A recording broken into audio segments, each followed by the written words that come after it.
Hindi tulad ng ibang mga isla sa probinsya ng Tawi-Tawi na unti-unti nang dinadagsa ng mga turista, ang isla ng Kinital sa bayan ng Languyan madalang pa ring dayuhin. Kaya laking gulat ng mga residente nang kamakailan lang may napadpad na bisita sa kanilang isla. Hindi turista, kundi isang dambuhalang buwaya na tila singlaki raw ni Lolong.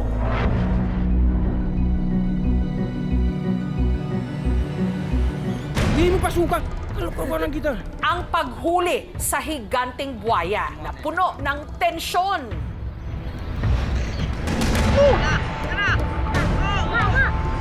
Tabon na mo biyan, limong kahad biyan, kimutkot. Natagpuan na nga ba ang makakatapat ni Lolong? Isa na namang dambuhalang buwaya ang nahuli sa Tawi-Tawi. Bahagya lang daw itong maliit kay Lolong, ang pinakamalaking saltwater crocodile na nahuli.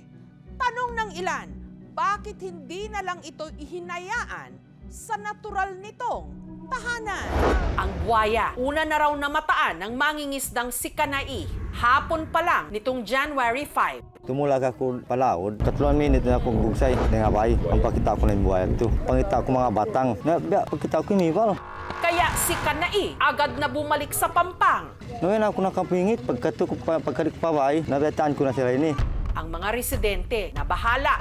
Malago siya, mandiri na sa makaw na sa tao. Nadi, tsaka na may sabang numaog na biyayan, natawahon na mo urulon biyayan para rin makakatuot. Mabuwa kami, malago. Si Ponsing hindi nagpasakmal sa takot. Agad pinuntahan ang gumagambala sa kanilang isla. Kita ko naman ito yung silbanin style niya bang beriin namin gumalaw siya atawari. Pagkanto ko biyan, di na isab siya amin gumalaw. Suwe siya amin hibalon biyan, pa siya gumalaw. Lumipas ang 2 araw, pero ang buwaya hindi pa rin umaalis sa kinaroroonan nito. Hindi nila alam kung nagmamatsyag lang o merong binabalak. Ano't anuman, abala ito sa mga residente na hindi makalusong sa dagat para mamana ng isda na siyang pangunahin nilang kabuhayan. Kawagan na mamun, makaon man kami simbayan, ay kawin man yung pamilya na naway na mag-usaha kanila. Mga randun. Narandun dito man siya. Narandun yung pangusahan lang. Kaya idinulog na nila ito sa kanilang barangay. Kay berin buhaya yung sagaon ko atawa berin inakson mo. Laong niya saga magman niyo masagaw amin hali kamo ban mayroon likado niyo. Laong na mabuka da sa bakom biya makuan kamu. Nalaong ko kami na imbahala laong ko sin mga halbiad to manam makausahin kabataan. Nalaong ko ang kamu magad ka ako amin makatawakal sa gam na sagaon ta. At saka nila inihanda ang mga gagamitin para sa paghuli sa buwaya. Hindi ako lubid da, iban ba pukot da mga 5 meter, haba-haba niya. Kahit kabado, buong tapang pa rin silang lumusong sa dagat. Biyak sa ako magkita buhaya, sabay ako nakasagaw. Hindi mo pasukan! Kalokohan kita! Naubos ko man, long ko ready kamo pag ready sin unom tao, long ko pangutod, kampot kamo pukot ini. Pag kampot biyan, long ko tabunan na to, ako mo na raig sin usim buhaya. Pero hindi raw nila ito magagawa kung pupunta ang buwaya sa malalim na bahagi ng dagat. Kaya si Ponsing sinubukang batuhin ng kahoy ang buwaya. Para lapitan siya nito sa mababaw lang na parte ng dagat. At nung nakalapit na siya sa buwaya, Yato rito nailagwa. bigo niya itong nalambat. Napitas pa. Kaya si Ponsing nangahas ng lapitan ito hanggang sa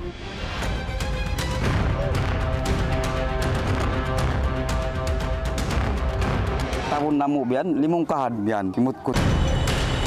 Nakakutkot siya palubid, napa pag langkon lubid, pag konsin lubid, pakuliburan inu biyan.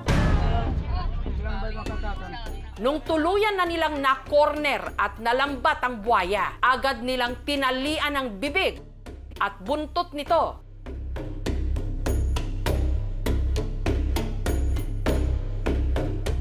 Walau tahu ra kami itu mayroon na nakakuan nakatawang na magpagad sadya. Biya makahati ba sa kuan ni laong ko panaw kau na tumabang siya manaw reserbian. Bakun kau laong ko bunuon. Talong ko kuanong kau ipatong kau laong ko marayaw. At talagang dambuhala raw ito, lalo na sa malapitan. First time ko nakakita ng buhaya kasing laki ni Lolong.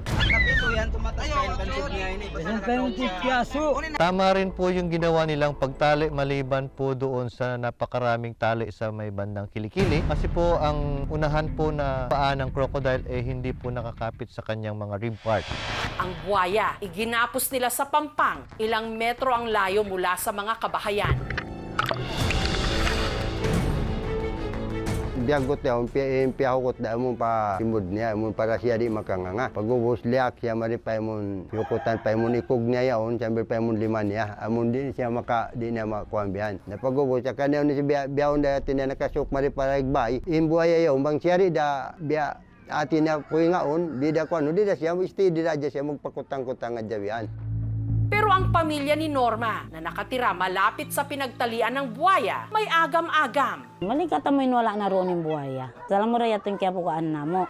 Ang nahuling buwaya, agad nilang inireport sa local government unit ng Languyan. Naka na mabaya kami, among kawaw na sin authority rin kamo. Pagaya rin na muna nasagaw, mabaya kami kawaw na rin di kamo in buhaya. Supaya mahayang na yung biya mga ito. Atin na kuhan siya, bang doon biya sa panto na biya kaumansin kami, na makaulong in rayat. Tuwayroon pag-usawang yung mundi ka igin yung biyaw nagubaya.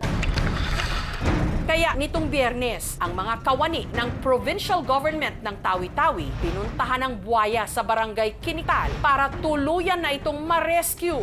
Pero may problema. Sa laki kasi ng buwaya, hindi nila alam kung paano ito pagkakasyahin sa bangka. Hanggang sa ang buwaya bigla pang naging agresibo.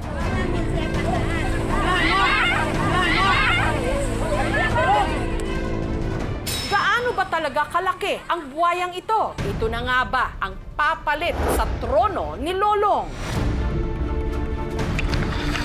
Ang mga dambuhalang pangyayari sa patuloy na rescue operation sa nahuling buwaya sa Tawi-Tawi sa dulo ng Mindanao sa aming pagbabalik.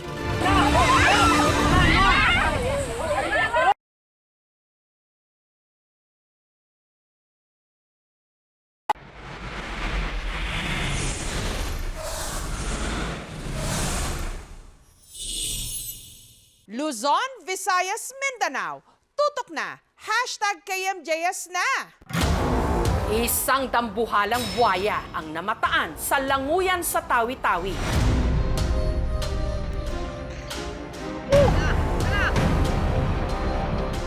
Matapos ang maaksyong paggapos sa mga residente sa buwaya, ang problema nila ngayon kung paano naman ito ma-turn over sa mga otoridad.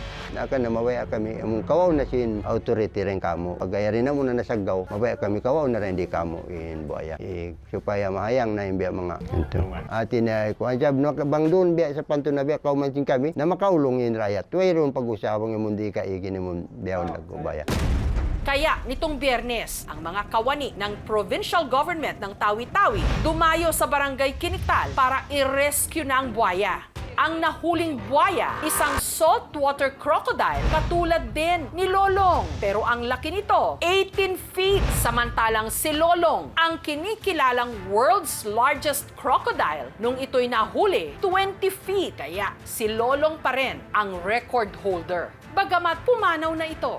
Crocodile na to na nakita natin, hindi na masyadong maganda yung katawan. I think hindi siya nakakakuha ng pagkain na mas maayos sa panahon ng kanyang paglalakbay. Kaya kung makikita natin yung likod niya medyo nakalabas yung buto. Maaring ang buhayang ito ay nagpapahinga na at aalis din siya dahil ang isla na yon ay walang magandang tirahan para sa kanya. Kung siyan po ay mapapatunayan natin at masusukat natin ng tama at naayon dito sa ating record at siya po ay lampas 18 feet at ang banggit po yata aabot pa siya ng 19 feet. Siya po ang pinakamalaking buhaya na makikita sa buong mundo, nasa captivity.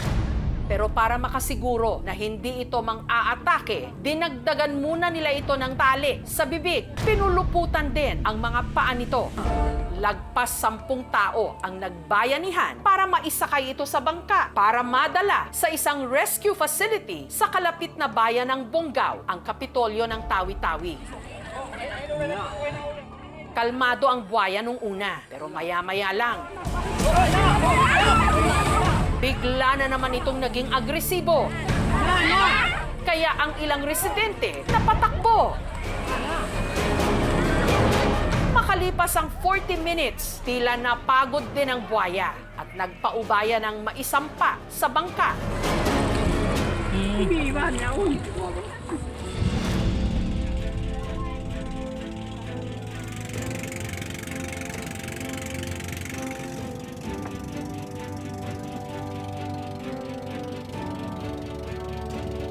Dahil sa banta na posibleng may maligaw pang buwaya sa kanilang isla, ang mga residente ng barangay Kiniktal may panawagan. Magdir sila biya siminal among bang biya din ini mo kuan sini mo pasar sini mo pagkuan sim buaya. Amo atuin biya mga pangwantin kami. Kahit sa paraiso na pinaghahatian ng iba't ibang mga nilalang, laging may panganib, laging may banta sa kaligtasan ng bawat isa.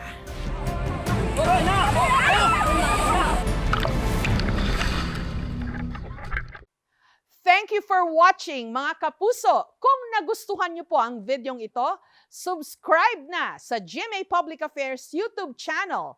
And don't forget to hit the bell button for our latest updates.